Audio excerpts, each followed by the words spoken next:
Hello po, ayan, nagluto po tayo ngayon ng pansit bihon, yan po yung mga sahog, yung ating kikiam, hiniwa-hiwa po natin siya sa kalahati.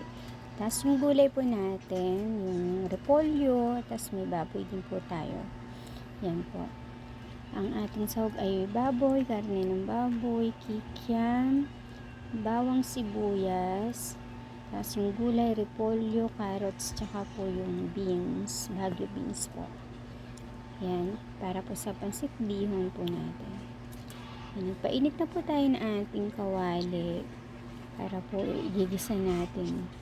Ang ginisa po natin yung una, bawang sibuyas po. Igigisa po muna natin siya sa mantika, mainit. Tapos po, halo-haluin lang po siya hanggang sa maluto po yung bawang sibuyas. Tapos po, ilalagay po natin yung karne ng baboy. Yan.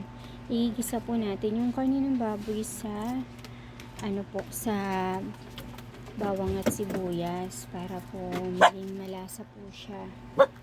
Tapos po, halo-haluin lang po natin hanggang sa magisa po yung karne sa bawang sibuyas.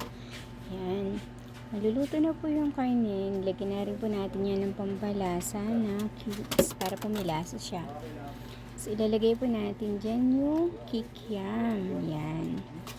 Igigisa po natin yung kikiam tsaka yung karne ng baboy magkasama hanggang sa maluto po silang dalawa.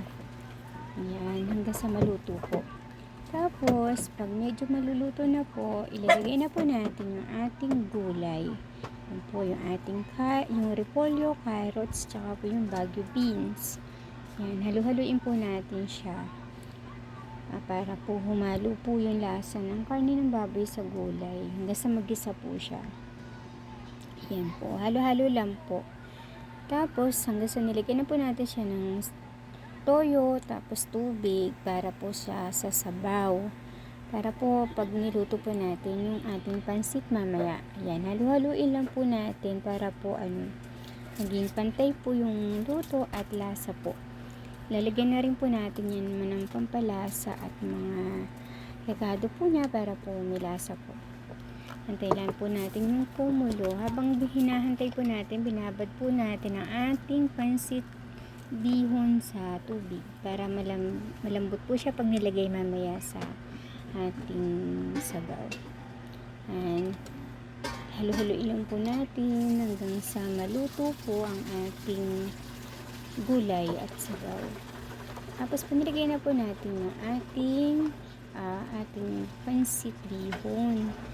Medyo lang po, mahirap lang po kasi hahalo-haluin niyo po siya para po